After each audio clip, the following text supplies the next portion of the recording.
Alhamdulillah, wassalatu wassalamu ala rasulillah, wa la hawla wa la quwwata illa billah. Subhanaka la ilma lana illa ma 'allamtana innaka antal alimul hakim. Allahumma anfa'na bima 'allamtana wa 'allimna ma yanfa'una warzuqna 'uluman tanfa'una. Asbahna ala fitratil Islam wa ala kalimatil ikhlas wa ala dini nabina Muhammadin sallallahu alaihi wasallam wa ala millati abina Ibrahim hanifan musliman wa ma kana minal musyrikin. Masyaallah muslimin jamaah salat subuh Masjidul Islam yang dirahmati Allah. Alhamdulillah, kita bersyukur pada Allah Subhanahu wa taala atas limpahan rahmat, taufik dan hidayahnya. Pada subuh hari ini kita diberikan kesehatan dan kekuatan untuk melangkahkan kaki kita, yang mana setiap langkah itu ada ampunan.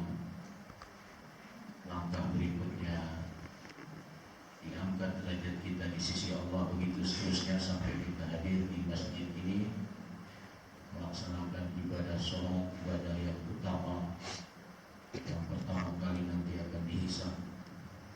Mudah-mudahan rangkaian ibadah di pagi hari ini diterima oleh Allah Subhanahu wa taala. Salawat dan salam semoga dilimpahkan kepada junjungan kita Nabi Muhammad sallallahu alaihi wasallam. Pada kajian bulan yang lalu kita sudah membahas surat Al-Asr. Di antara kesimpulannya adalah bahwa Allah menetapkan kerugian pada semua manusia, apakah dia Arab maupun bukan Arab, apakah dia berkulit putih maupun hitam atau warna lainnya, apakah dia orang timur, orang barat, semuanya rugi. Bahkan Allah kuatkan dengan sumpah terhadap waktu, dengan harfut taukid inna dan huruf lam, innal insana lafi khusrin. Sungguh manusia itu berada dalam kerugian. Tapi dengan rahmatnya Allah mengecualikan siapa yang tidak rugi. Maka yang memanfaatkan waktunya untuk beriman, untuk beramal soleh, untuk saling berwasiat, saling menasihati akan kebenaran, akan al-haq, dan saling mewasiatkan akan kesabaran, dialah yang tidak merugi. Baik pagi maupun siang, sore maupun malam, dia manfaatkan untuk 4 hal itu, maka dia termasuk yang tidak merugi. Nah, pada pagi hari ini kita akan membahas surat berikutnya, yaitu surat Al-Humazah. Surat yang menyebutkan salah satu contoh orang yang merugi, karena sepanjang waktunya digunakan untuk bergibah, untuk gosip, untuk mengumpulkan harta dan menghitungnya, sehingga mereka diancam dengan neraka Hutomah, salah satu bagian dari neraka Jahanam, yaitu neraka Hutomah. Surat Al-Humazah ini termasuk surat Makkiyah, surat yang turun sebelum Nabi hijrah ke Madinah. Jumlah ayatnya ada 9. Saya juga yakin Bapak Ibu semua adik-adik hafal semua surat Al-Humazah. Tapi untuk mendapatkan keberkahan setiap hurufnya, mari kita baca. Saya akan awali per ayat, nanti Bapak Ibu boleh mengikutinya. A'udzu billahi minasy syaithanir rajim.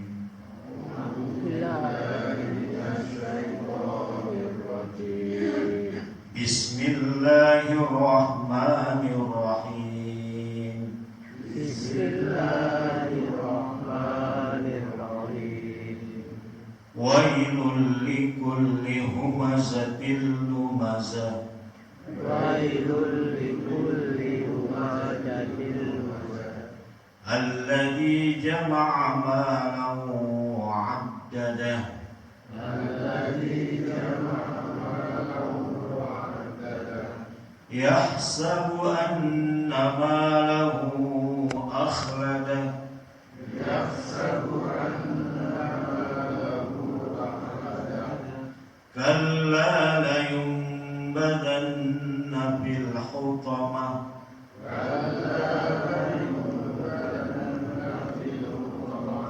Wa ma adraka mal hutamah.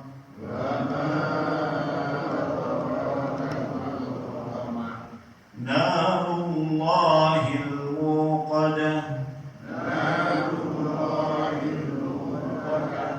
Allati tattali'u 'alal afidah.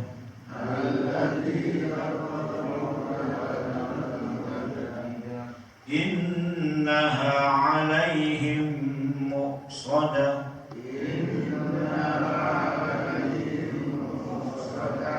Fi 'amalin mumaddadah.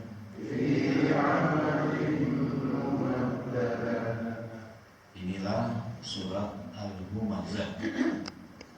Al-Humazah artinya orang yang banyak atau seringkali mengumbar aib orang lain, sehingga dikecam dengan kata wail, kecelakaan atau azab berupa lembah di neraka jahanam, di mana di situ mengalir kotoran para penghuninya berupa muntahan, nanah dan lain sebagainya.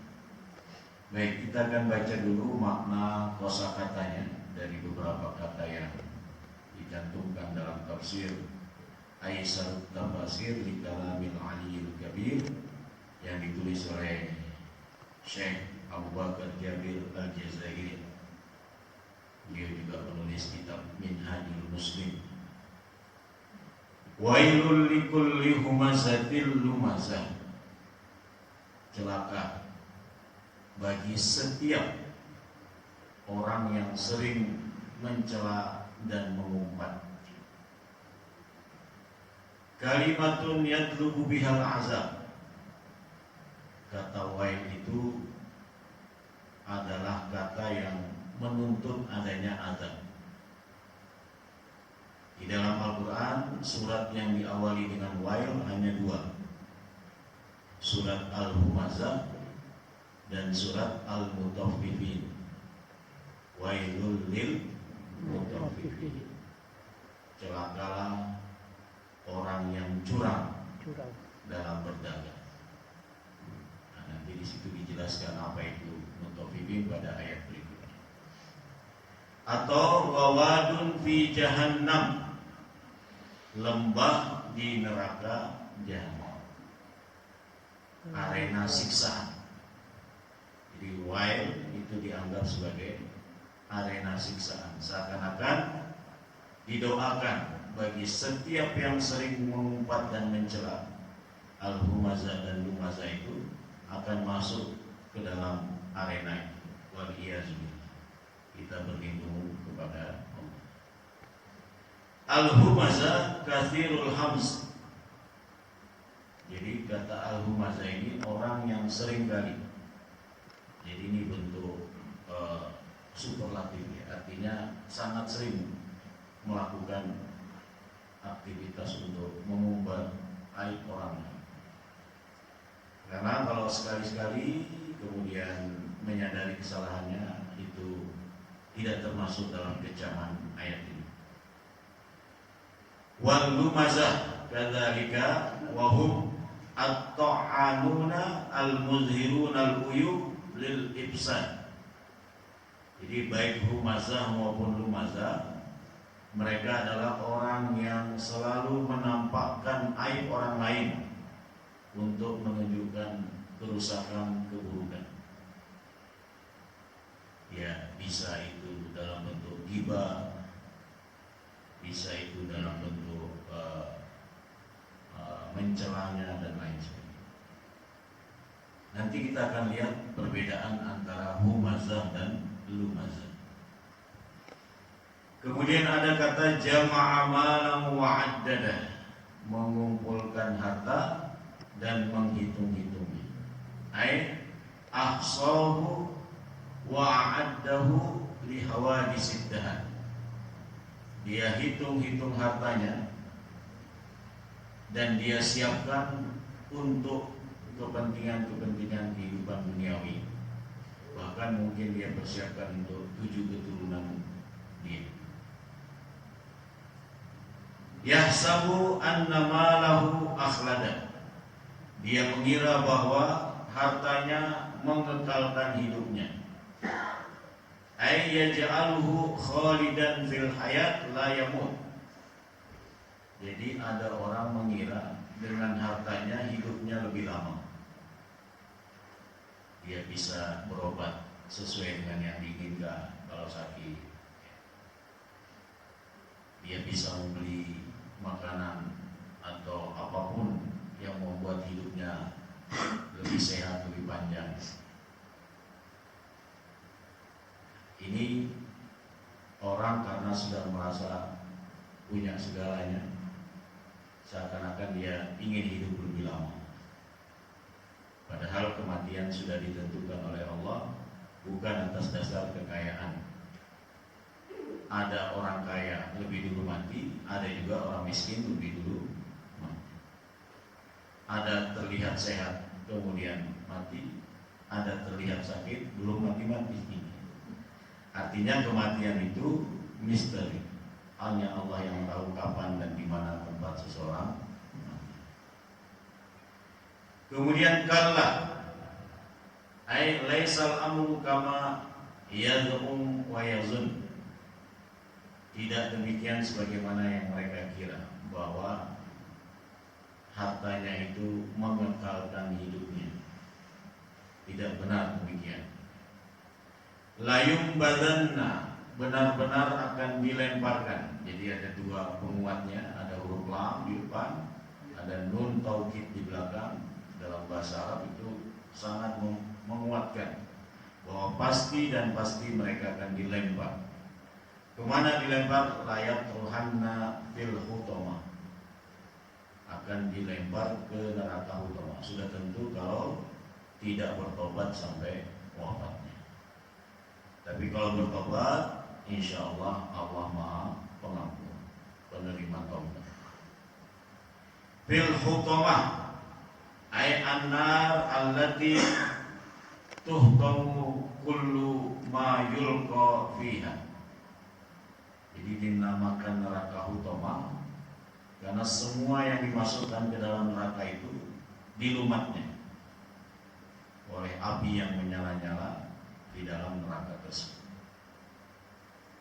Bahkan dikatakan tatlu'u 'alal afidah, langsung menembus ke hati. Jadi panasnya neraka itu langsung menembus ke hati. Ketika pertama kali kena apinya, langsung menembus ke bagian dalam, seakan-akan ingin menghukum hati yang selalu mencela, hati yang selalu bergibah, sehingga membakarnya.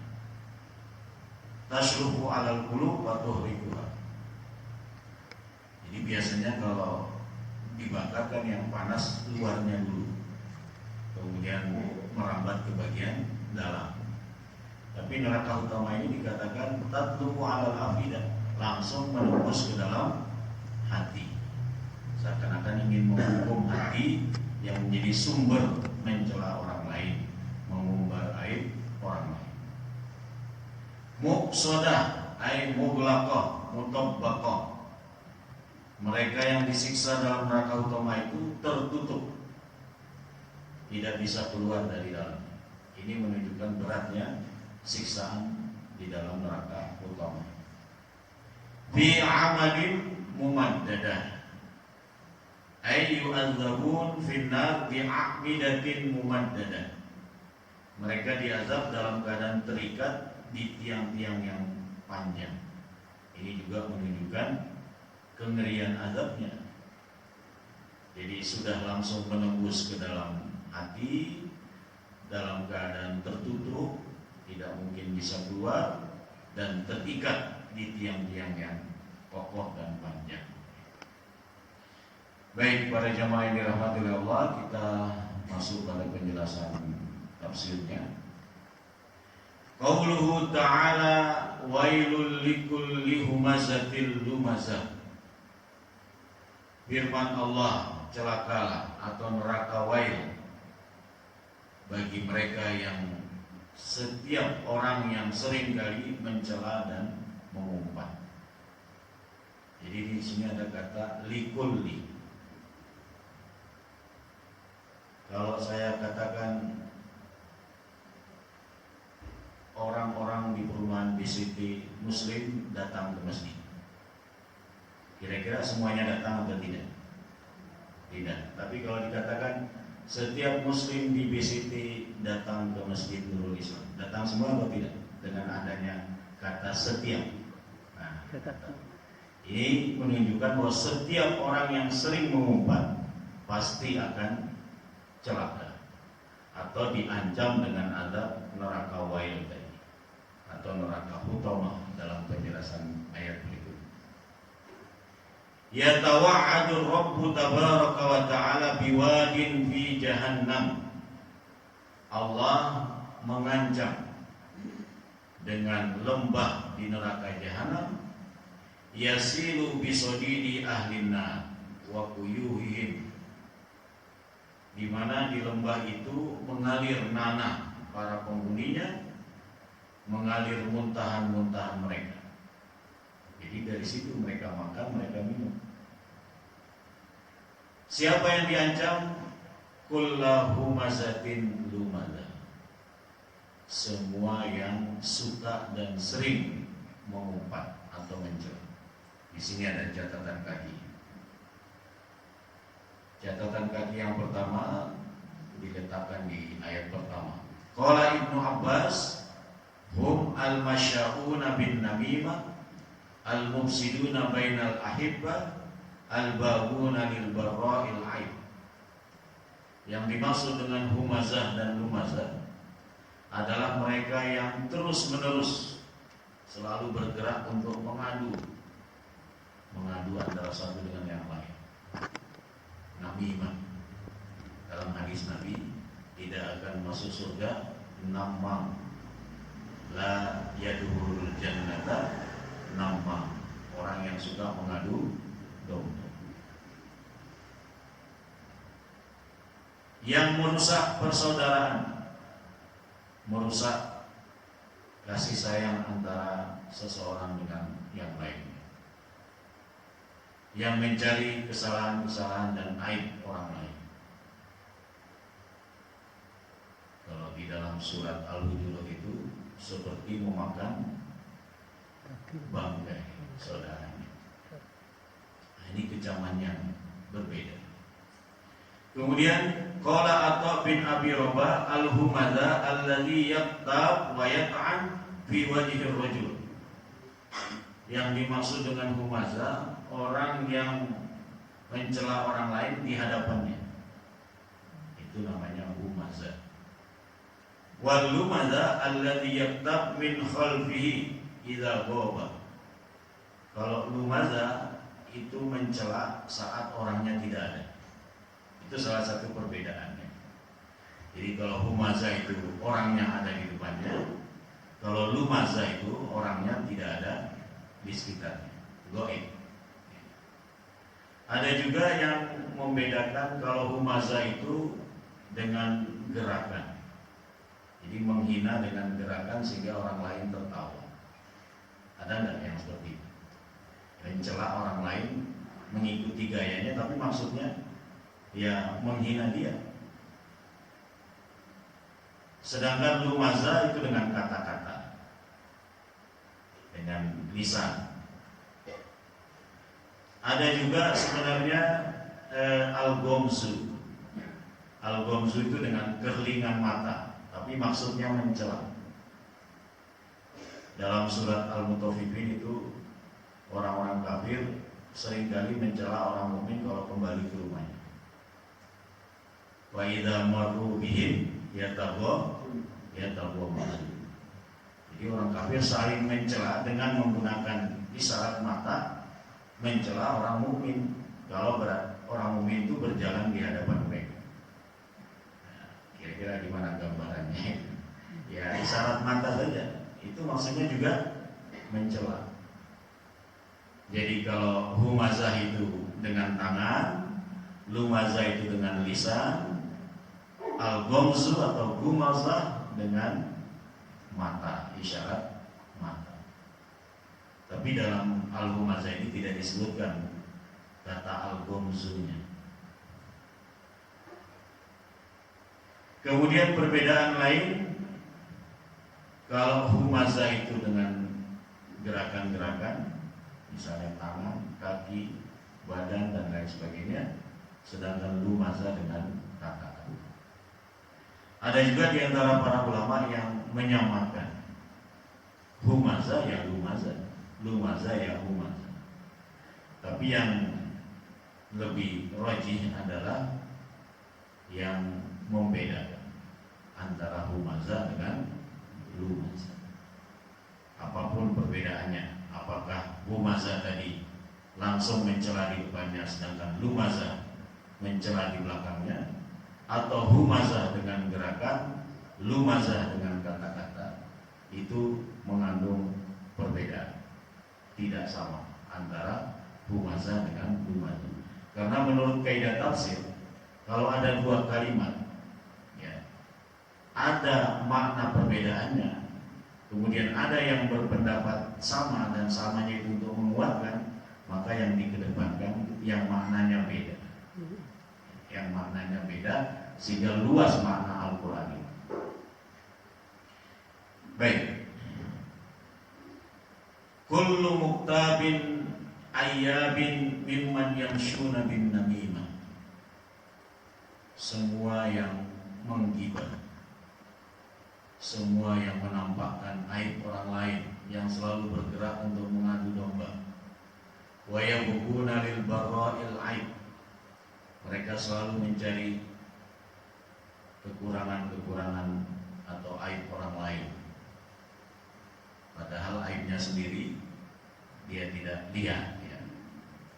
Alladzi jama'a malan wa 'addada yahsabu anna malahu akhlad. Orang kalau sering mencela itu biasanya ya punya banyak harta ya, sehingga dia berani mencela. Karena itu sifat lain dari yang suka mencela tadi itu adalah sering mengumpul-ngumpulkan harta untuk menghitungnya. Artinya eman kalau dia keluarkan untuk hal-hal yang membantu orang lain atau pembangunan masjid dan lain sebagainya. Selalu ada perhitungan dalam pengertian tidak ingin dikeluarkan karena nanti akan habis dan seterusnya.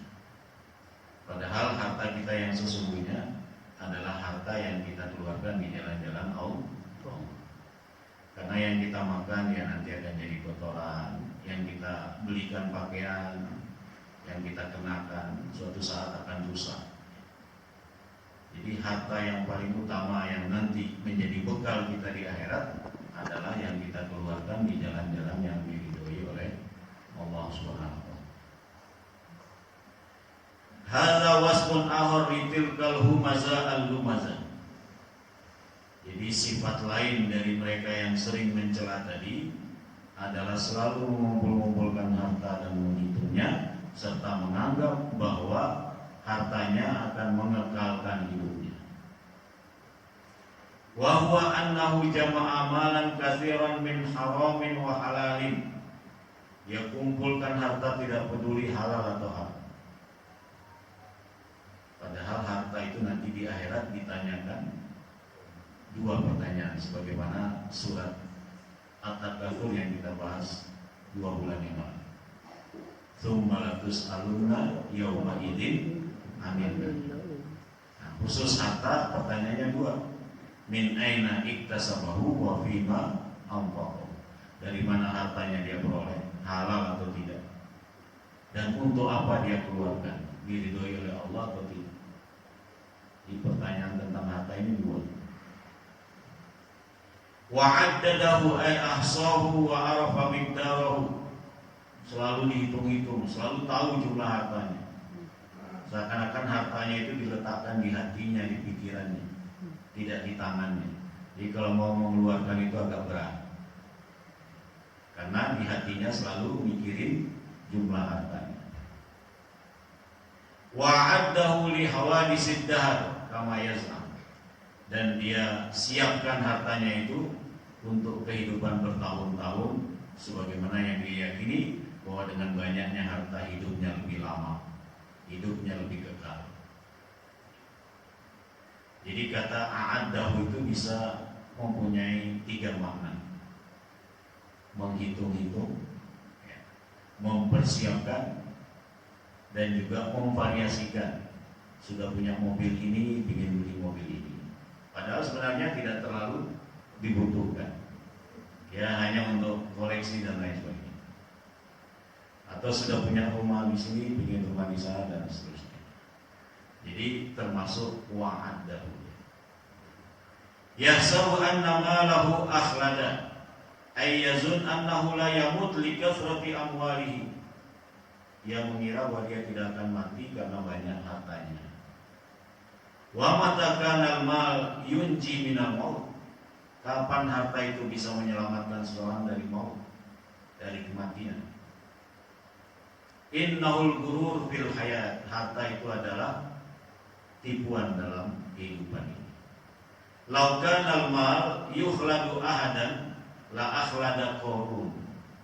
Seandainya harta itu mengekalkan hidup seseorang, pasti yang lebih kekal hidupnya itu Qarun.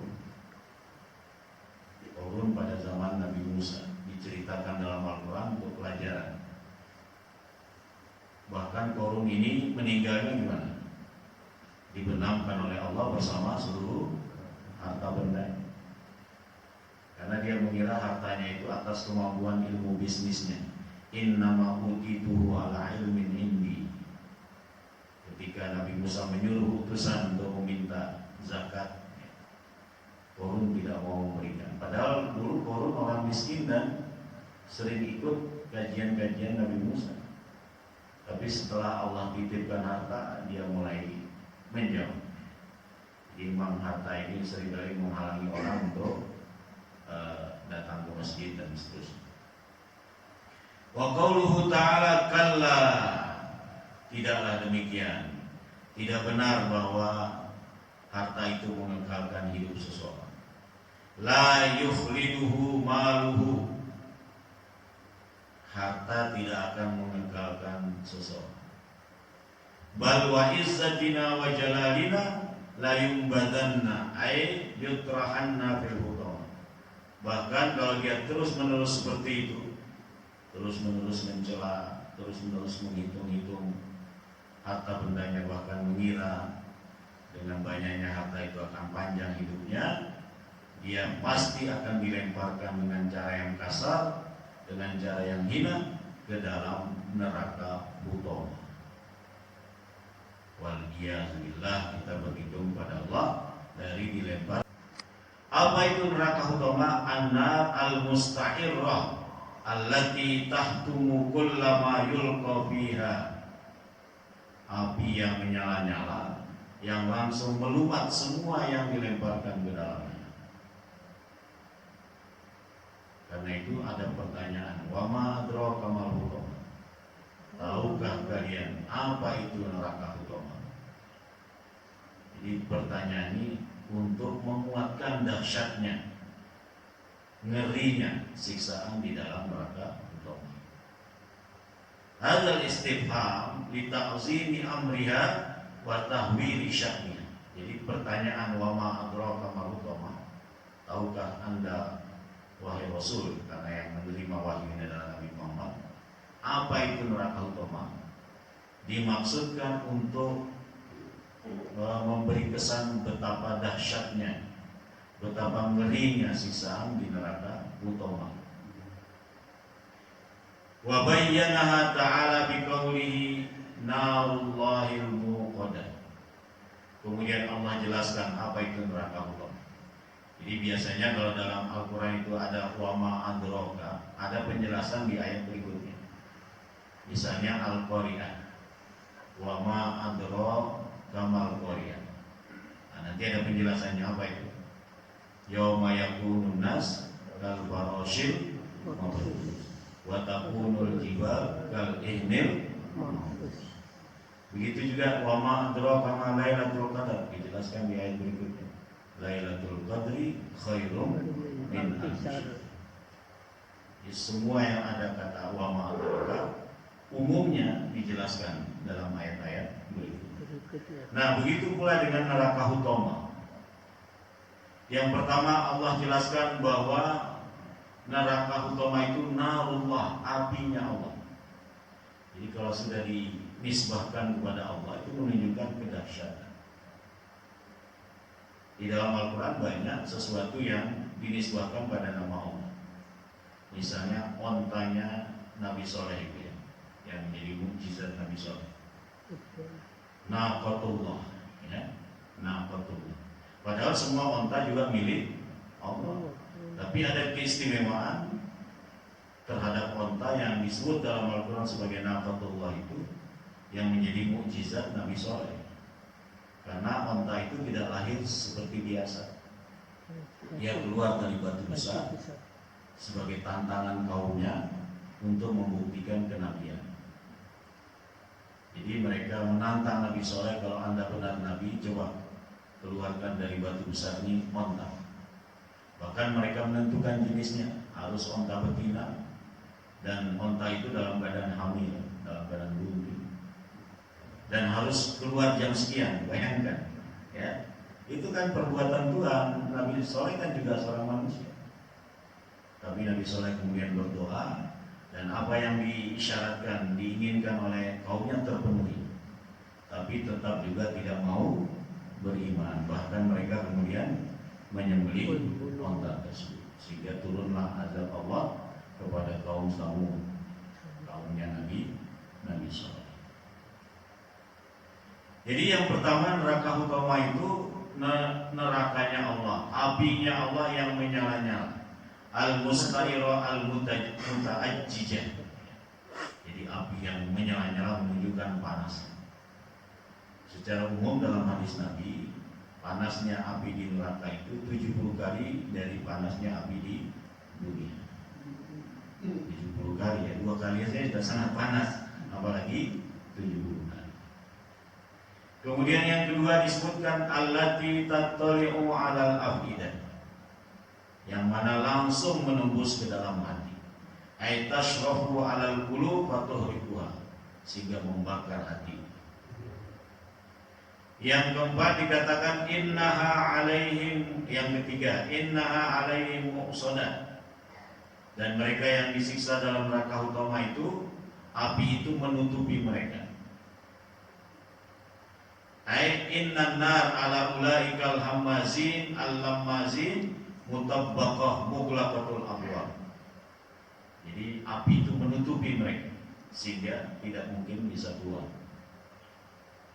Wa qauluhu ta'ala, kemudian Allah berfirman di akhir ayat, fi amadin mumaddad, ay yu'adzabun finnar bi amadin mumaddadatin. Mereka disiksa dalam keadaan terikat di tiang-tiang yang tinggi dan kokoh. Wallahu a'lam kaifa yakunu ta'dzibuhum biha. Allah saja yang Maha tahu bagaimana kengerian mereka disiksa itu dengan 4 ayat terakhir tadi ya. Jadi neraka utama itu pertama dikatakan sebagai narullah al-muqadah. Yang kedua allati tattali'u 'alal afidah. Yang ketiga innaha 'alaihim muqsadah fi amadin mumaddad. Jadi 4 ayat terakhir menunjukkan kengerian dan kedahsyatan neraka hutama. Sampai Allah kemudian di tengah-tengah surat ada pertanyaan, wama adraka mal hutama. Itu saja sudah menunjukkan keagungan, kedahsyatan, kengerian neraka utama waliyazillah. Baik, selanjutnya apa pelajaran yang bisa kita ambil dari surat Al-Humazah? Yang pertama, takriru aqidatil ba'ts wal jazaa.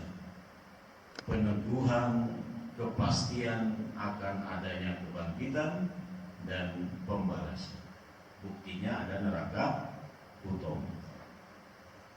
Jadi harus yakin dengan adanya balasan di akhirat, baik balasan perbuatan baik maupun balasan perbuatan buruk. Karena dengan semakin meningkat keimanan terhadap hari akhir, semakin terdorong untuk banyak berbuat amal soleh. Oh, ini nanti akan dibalas. Oh, menyantuni anak yatim akan dibalas. Memberi makan orang akan dibalas. Jadi semuanya dibalas, sehingga termotivasi untuk memperbanyak amal soleh dan menjauhkan diri dari berbagai perbuatan buruk. Yang kedua, at-tahzir minal ghibah wan namimah, sebagai peringatan untuk menjauhi yang disebut dengan ghibah dan namimah. Jadi Rasulullah pernah bertanya pada para sahabat, atadruna mal ghibah? Wahai para sahabat, tahu tak kalian itu apa ghibah? Maka mereka serentak menjawab, Allahu wa rasuluhu a'lam. Allah dan Rasulnya yang lebih tahu. Karena mereka nggak tahu, belum diajarkan oleh Nabi. Kemudian Nabi mengatakan, zikruka akhaka bima takrahu.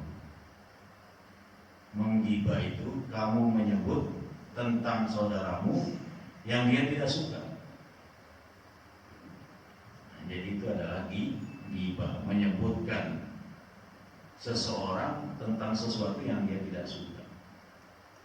Bagaimana kalau sesuatu yang tidak disuka itu ada pada dirinya? Memang dia suka membohong dan seterusnya ya. Benar, kenyataannya seperti itu. Ya itulah ghibah. Kata Rasulullah, ya itulah ghibah. Dan kalau tidak ada apa yang kamu sebutkan pada saudaramu itu tidak terjadi pada dia, faqad bahat tahu, kata Rasulullah. Berarti kamu telah memfitnah dia, telah mengadakan buhtan.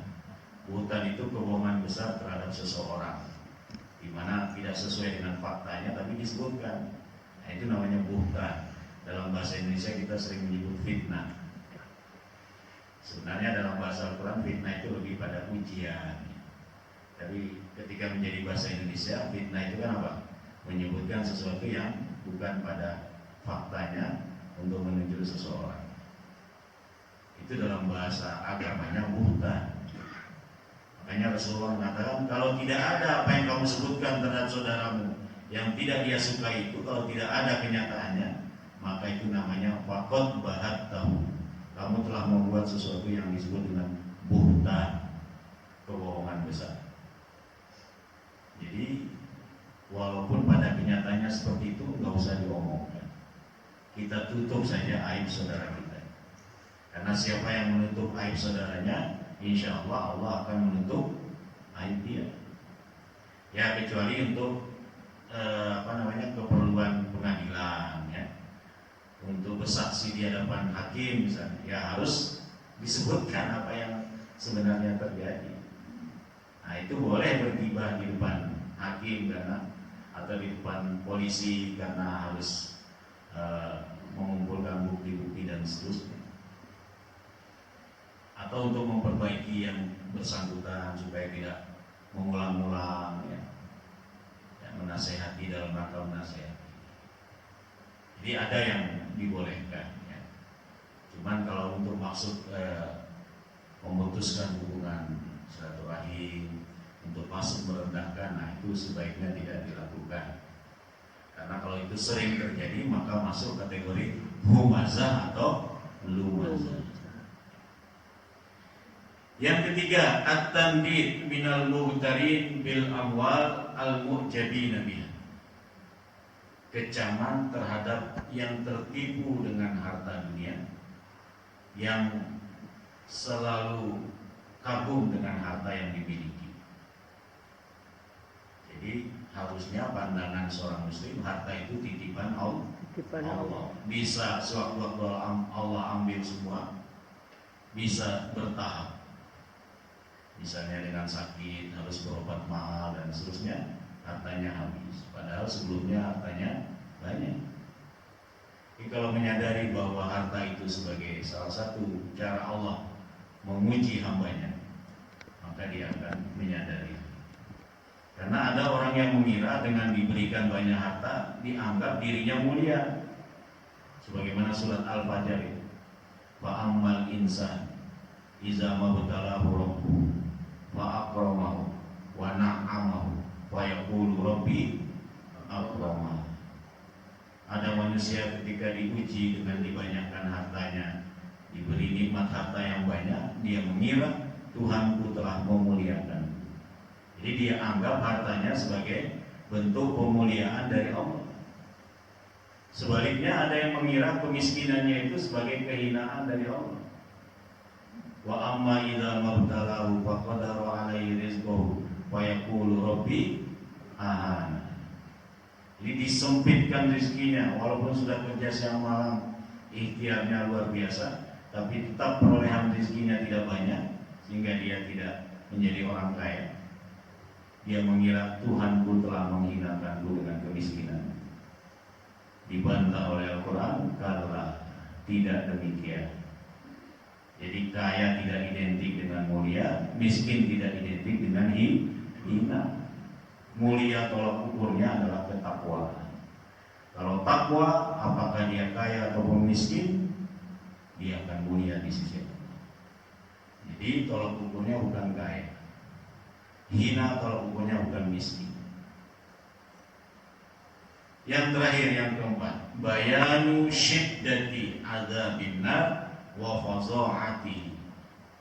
Penjelasan dahsyatnya azab neraka dan kengeriannya. Dijelaskan dalam beberapa ayat terakhir tadi, 4 ayat terakhir. Narullahil muqadah allati tattali'u 'alal af'idah innaha 'alaihim muqsadah fi 'amadin mumaddad. Itulah kajian kita tentang surat Al-Humazah. Mudah-mudahan menambah pemahaman akan kandungan ketika dibaca dalam sholat, semakin menambah kekhusyuan. Karena kalau kita paham suatu ayat atau surat, lebih khusyuk dalam sholatnya, insya Allah. Saya kira itu. Barangkali ada yang ingin menambahkan atau ingin bertanya. Ini sudah syuruh belum? Ya, silakan kalau ada. Kalau ada yang keperluan juga monggo. Kalau misalnya harus segera pergi ke tempat kerja dan lain sebagainya. Ada? Ya, silakan Bapak. Ustaz, pada saat surat ini diturunkan, sebetulnya Allah ingin menegur tokoh siapakah di situ sehingga kita bisa belajar dari tokoh itu, ini nggak boleh gitu. Ya, memang tidak ada tokoh khusus ya, tapi umumnya pelaku-pelaku ini adalah orang-orang yang menghalangi dakwah Nabi. Misalnya ada istri Abu Lahab, namanya Ummu Jamil. Ummu Jamil ini terkenal sebagai pengadu domba. Ya, dia datang ke sana menyebut orang lain begini-begini, nanti dia datang ke orang lain menyebut orang lain begini-begini, sehingga terjadi kesalahpahaman di antara mereka. Makanya dikatakan dalam surat Al-Lahab itu, ya, wa imra'atuhu hammalatal hatab, dan istrinya selalu membawa kayu bakar. Maksudnya kayu bakar itu kiasan bahwa dia sering mengadu antar satu dengan yang lain, antar ibu yang satu dengan ibu yang lain, menyulut permusuhan di antara mereka. Ya, kalau dulu kan mendatangi orangnya, sekarang juga pakai WA kan sudah bisa untuk mengadu seseorang. Jadi tidak turun pada tokoh khusus, tapi kecaman secara umum kepada yang sering melakukan al-humazah dan humazah. Jadi humazah ini bentuk wazan dari faulah atau fu'alah, menunjukkan intensitas, bahwa kerjaan sehari-harinya dihabiskan waktunya untuk mengumbar aib orang lain. Tapi kalau sekali kemudian dia minta maaf, itu tidak termasuk dalam kecaman ini. Ya, jadi kalau kita pernah mencela orang lain, kita minta maaf. Karena kesalahan pada manusia itu bisa saja dituntut di akhirat kalau kita belum minta maaf. Jadi yang intensitasnya tinggi, ya selalu mencela, selalu mengumbar aib orang lain, inilah yang dikecam dalam surat ini. Termasuk diantaranya tadi Ummu Jamil, ya, istri dari paman Nabi Abu Lahab. Tokoh lainnya yang banyak, ya, misalnya Abu Jahal dan lain sebagainya. Umumnya mereka mencela Nabi, mereka mencela sahabat-sahabat Nabi, mereka mencela orang-orang beriman.